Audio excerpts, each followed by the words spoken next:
Okay, so I think we've covered casting just about every actor except Rhoda. Yeah, and it became our hardest part to cast. We were a week or two away and ready to go with somebody we thought was second best when Ethel Wynant said to us, there was a girl I saw in an audition scene where a bunch of actors had rented a storefront little theater kind of thing and brought casting directors in and done a lot of little scenes. And I don't even remember the name of the theater. I certainly don't remember the name of the girl, but I remember being impressed by her. She got her assistant to just be a detective and find this girl who turned out to be Valerie Harper. And Valerie came in, a little prettier than we had pictured Rhoda to be, overweight but prettier, and came in and just knocked it out of the park. I mean, for the moment she opened her mouth, we knew she was the one. And we were so relieved. I mean, we're a week away from shooting, and we finally have completed our cast. When we had 4 months to do it. You know, it's not like waiting until the last minute to complete it, but she was fabulous. We shot the show. We had a dress rehearsal of the show, which was a disaster. Nothing got a laugh. We had Ethel reminded me later, that day there had been a bomb threat at the studio, that everybody was on edge. The air conditioning was off. It was over 100 degrees inside the soundstage. It was horrible. We were testing out a new kind of camera equipment that wasn't working properly. The audience couldn't see, they couldn't hear, and it just bombed. It just bombed. It was on a Tuesday night.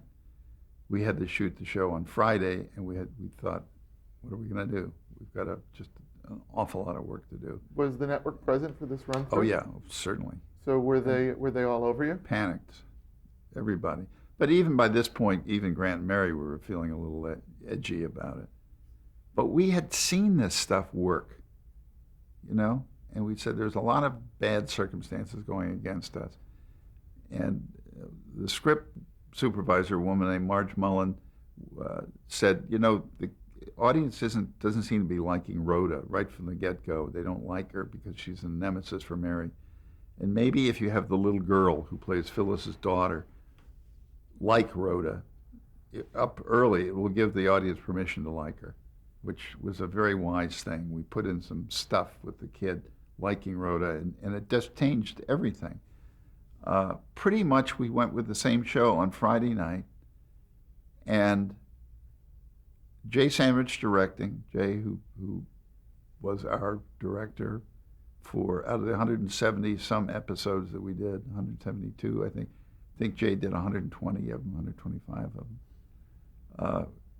And he believed in it too. He believed it was going to work, and it did. It went through the roof. And this, roughly the same, but it wasn't 100 degrees. There had been no bomb threat. The audience had been warmed up properly by Lorenzo Music, who did a wonderful job of loosening the audience up and getting them ready for it. And we got laughs right from the start, and the scene, the interview scene, which ends up with I hate spunk, you know, you've got spunk, I hate spunk, which became sort of a famous scene for us. It went through the roofs, and everything worked that night. And it was like night and day. Still, CBS was not as mad about the show as we wanted them to be, and we were on a time slot. We were on a Tuesday night at 7:30 after a show called To Rome with Love, and before Hee Haw. It was half-hour Hee Haw, and we were in the middle of those two shows, which were completely incompatible with what we were doing. We were also opposite. They cannily scheduled us opposite the Mod Squad, which was the biggest show on television at that time. So we were going to get killed. And there was also an hour show with Don Knotts, who was just coming off of the Andy Griffith show, and that was supposed to be a hot show. So they had sandwiched us in between these two the NBC show and the ABC show, which were going to kill us. And they were going to get what they wanted, which was we'd be canceled. And apparently there was a disagreement, not over this show, but over the way the network was being run in general, between Mike Dan, who had been there forever, and Bob Wood, who had just come in. And Bob Wood turned out to be a really tough guy who said, I think the kind of shows we have on CBS, while they're getting high numbers, are the wrong kind of numbers. Demographics are not good. I've been looking at this. As an ex-advertising guy, I know that even though these shows are getting pretty good numbers right now, they have a short shelf life and they're going to go. What type of shows are we talking about? We're talking about Beverly Hillbillies, Green Acres, Hee Haw, those kinds of shows. Petticoat Junction. Those shows that were aimed at a real rural, almost southern rural kind of audience, which an older audience. And he said, I want a young, hip, urban audience. And he said, I'm gonna start canceling these shows. And Mike Dan apparently said, not while I'm around. And I guess Bob said, well, I suppose that could be arranged. And Mike Dan quit. And Bob brought in a new guy named Fred Silverman, very young, 29 or 30 years old, from daytime. And Freddie had ideas like Bob's, that they wanted to make it young, urban. Ethel tells me about a story where Freddie was viewing all the pilots, and he came down and they went to view the Mary show. And after the show was over, everybody had been privy to all the other stuff. I mean, every executive in there knew how much Dan had hated it and all this kind of stuff. So they're watching it with Fred, and the pilot ends. Fred picks up the phone and says, get me Bob Wood in New York. And Ethel says, oh, what's he going to say, you know? And he gets Bob, and he says, Bob, I found the show we're looking for. This is the kind of show we've been talking about. And it's the Mary Tyler Moore Show. And if we don't get it away from the time slot it's in, it's going to get killed, and we got to move it. And this was in, I don't know, June? All the advertising had been set, the schedule had been set for some time, and they shook up the schedule to move us from that time slot where we were going to get killed on Tuesday night to Saturday night at 9:30 with no real opposition against us, with a show called Arnie in front of us that was a pretty good show. It was coming on just about with Herschel Bernardi, was coming on right after us. Carol Burnett on the other end put us in this sort of hammock and saved the show. Saved the show. And I've never heard of that being done once the schedule is locked with the advertisers and everything for anybody to go and do what he did. But that was a real nervy proposition on both their parts, on Fred's and Bob, and we owed them a great deal because we could have been on the air 6 weeks and gone. And really the beginnings of building one of the most legendary nights of programming in the history of television. Well, yeah. I mean, not that year, but the year after. All in the Family. MASH was on Saturday night. Mary. Newhart. Carol Burnett. I mean, doesn't get a lot better than that. Let's talk about some of the components of the show that people obviously will remember forever and a day. The theme song, in the opening credits. Talk about the way that was conceived, who created it, and how involved you were. Arthur Price, Mary's manager and the vice president of this was all much too easy. Manager of Andy Williams and other people. He said he called us up one day and he said, "There's this guy named Sonny Curtis, and he used to play with Buddy Holly and the Crickets. He's a guitar player and he's a songwriter, and he's written a song and he's played it for me, and I think you ought to listen to it." And Sonny Curtis came over, sat in their office, opened up his guitar case, put the case on the floor, put his lyric on the floor, and sang "Love Is All Around." and it was perfect. I mean, we didn't change a word. It was exactly what we were looking for, and we said, "Sonny, you got the job." And he said, "Huh?" I said, "The easiest gig I ever had." He just couldn't believe it that we just bought it just like that. It was so easy, and Jim and I at that time in particular didn't know all that much about music, but we knew what was going to be right for the show, and that was it. Now, how about the opening credit sequence with the famous beret suspended in midair? There was everybody will remember the famous Hawaii 5-0, bum bum bum bum bum bum bum bum bum bum bum, and there's great main titles. It was, I think, the most exciting main titles I'd ever seen for a television show, both between the music and the visuals and everything. And there was a director, whose name was Reza Badia. He was Iranian, Persian, he preferred to say, and had directed some dramas and things like that, but he was the man responsible for that main title. And we said, let's get him, see if he'd be interested in doing a comedy. And so Reza came in, and he talked about what he thought the main title might look like, which was to take Mary from where she was, people saying goodbye to her, in her car, driving on the freeway in Minnesota, finally coming up in Minneapolis, getting there, and being surrounded by this new town, going from a little town to a city, and being exuberant about it. And it sounded good to us. So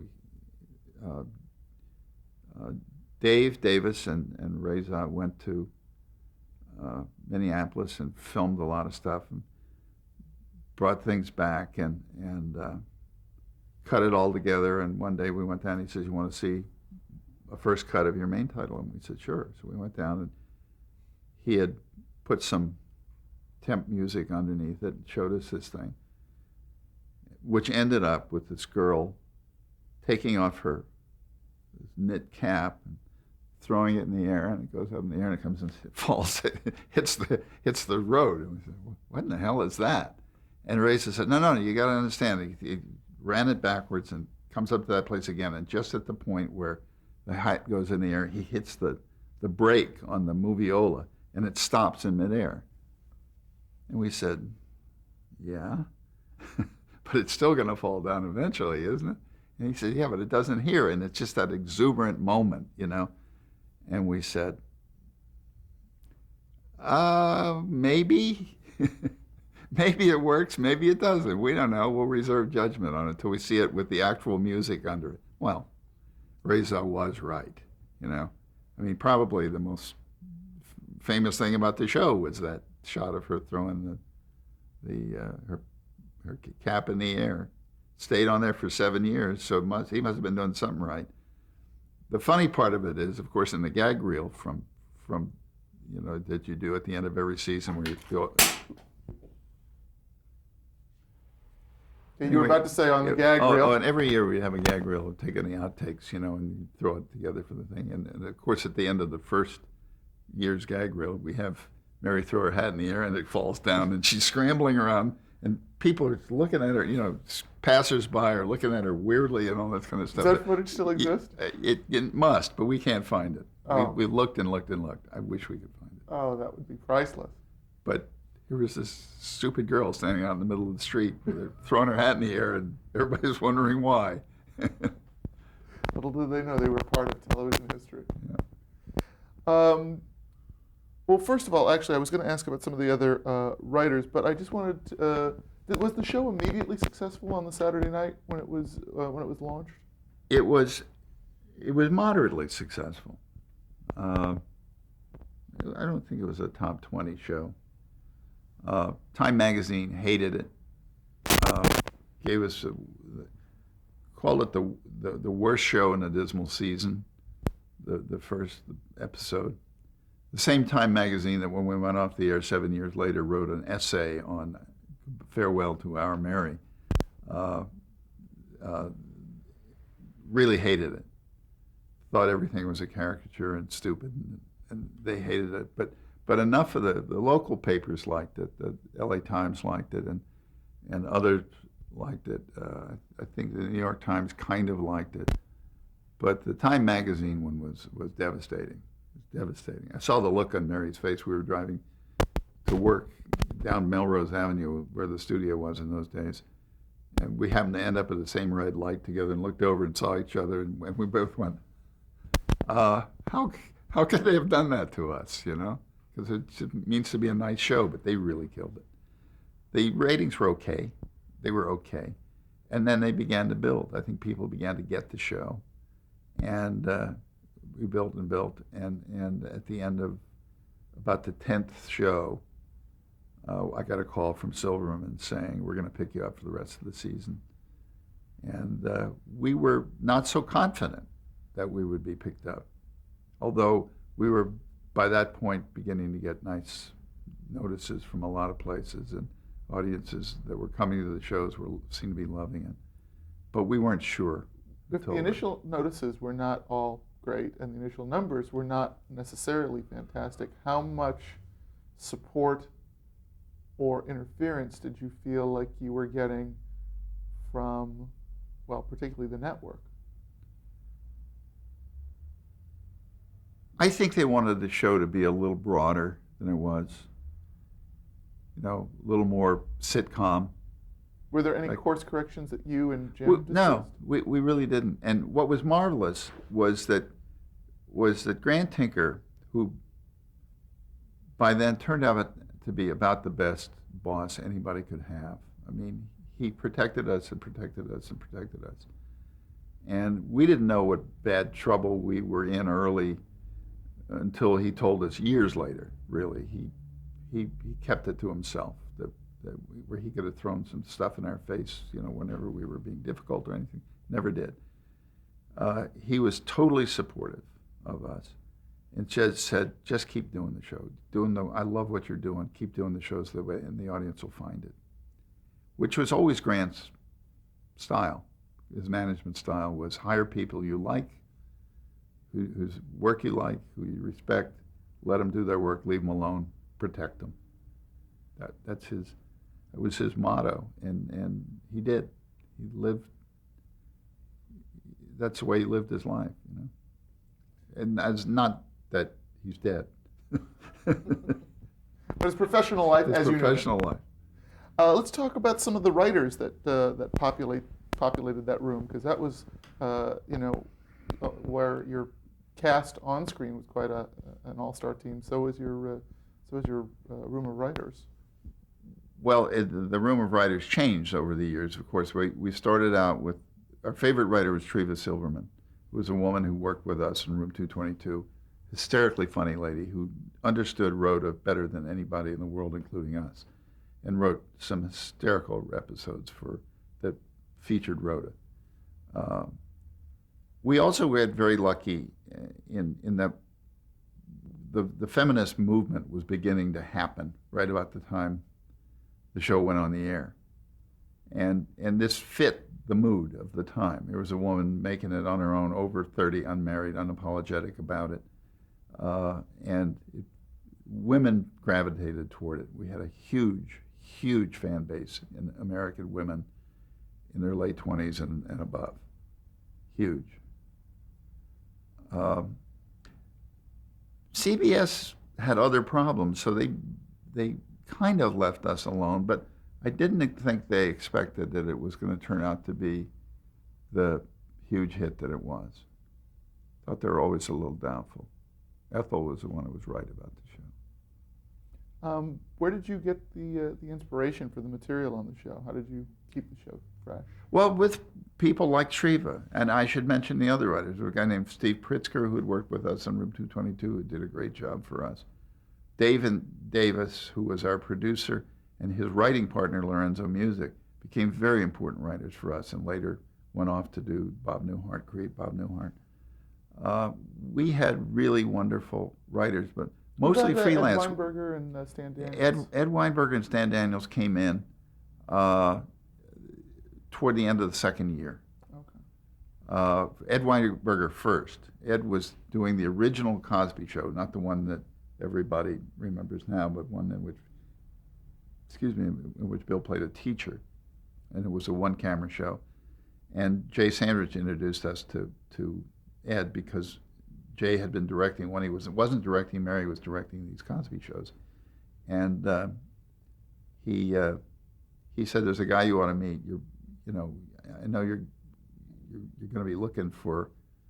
That show's been canceled, Cosby, and I know you need help over here. Dave and Lorenzo are going to be leaving to do Newhart. You're going to need some help, and I suggest you meet Ed Weinberger," which was a great thing for us to happen because Ed became our producer for the rest of the next 5 years.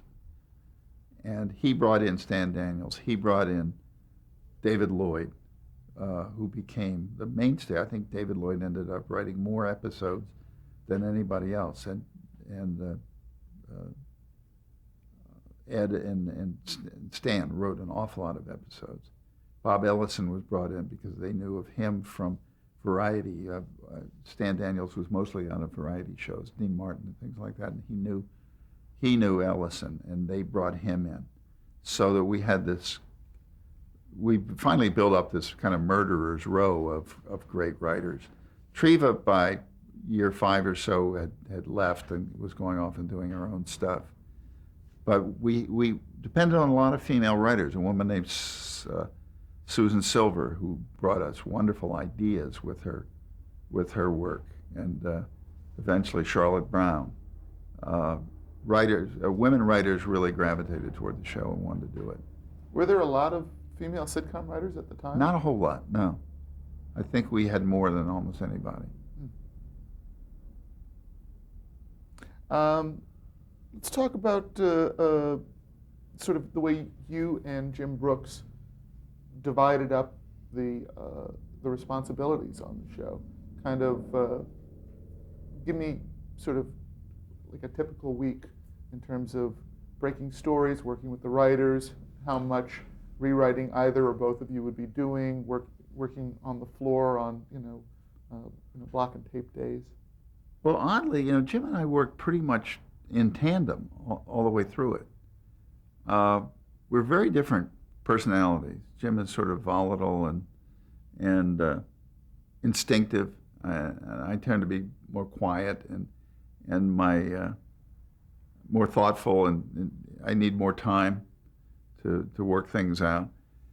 And he and I always wrote together. When we wrote together, there was a few episodes that I wrote alone, but not many. We usually would write together. We usually write in the same room. One of us on the typewriter and the other not, and pacing and working it out that way. And then we take turns with that. And we divided the duties pretty much down the middle. Or I shouldn't say divided the duties. I should say we worked on stuff together. So that the writers on your staff would come to the two of you as a unit. Yeah. And present. Yeah, we always broke stories together. Usually it would take anywhere from a half a day to a day to break a story with a bunch of people in the room, and usually it was all those guys would. Well, not every single one of them, but Ed and Stan and sometimes Treva and Jim and myself, and then David Lloyd would come in to that. We'd get a story worked out for him, and he'd go and write it, bring it back, and then we all work on it together. Same thing that happens during the week when you're rehearsing. The show gets read around the table by the cast, and you spot the weak spots, and everybody goes back together and writes and fixes it. But it's a constant fixing process. It's like painting the Golden Gate Bridge. You never end until they say cut at the end of the week, and you've got your show in the can. And then you start the whole process over again. So, but even on the floor, when you'd be shooting, talking to the actors, dealing with pitches for last minute changes. again, it would be Jim was largely the one who would leap up and say, "I've got it. I've got the idea. You know, what this isn't working. Here's the," and generally kind of pissing Jay Sandrich off because he was supposed to go through the director when you do that kind of stuff, or giving the actors an idea about how they should have done the part or done the reading of it. But, foreshadowing Jim's directing career. Right, for sure, exactly. And Jim had impeccable instincts for that kind of stuff. But we were in the editing rooms together. Davis would generally do our first cut for us, and then Jim and I would come in and look at it and make a few changes and take out whatever more needed to be taken out to take for time. But we really did work together like this. Talk about a couple of specific episodes after the pilot. Support your local mother. Problem script from the beginning. CBS told us we couldn't shoot it. It was one of the early scripts we shot. I got a phone call from Frank Barton, who was their so-called liaison on the show, saying, you know, the script you're coming out, you're supposed to be shooting next week. And we said yes, and he says, don't. We're telling you, don't shoot it. It's character. It's a show in which Rhoda's mother comes to visit. Rhoda won't see her. Is this the first time we're meeting Rhoda's mother? It's the first time we meet Ida Morgenstern, played by Nancy Walker, the great Nancy Walker. Came into to Minneapolis to visit her daughter, and her daughter won't see her. And they said, yeah, that's terrible. You can't have one of your character you're supposed to like not see her mother. And you understand pretty soon, because Rhoda, Mary, of course, then takes Ida in when Rhoda won't, and is driven, this easygoing Midwestern girl is driven crazy by Rhoda's mother, as Rhoda, and so she understands what that was all about. But eventually Rhoda and the mother work it out at the end. But they had told us, you may not shoot that episode. We called Grant and we said, can they do that? Can they forbid us from shooting? And he said, no, we have creative control. Go ahead and shoot it. I think it's funny. I've read it. It's good. Do it. We did. They were all pushed out of shape that we did it. It's the show that Jim and I won the Emmy for that year. So what do they know? And what do we know? I mean, nobody knows. Do you want to go right to the last show?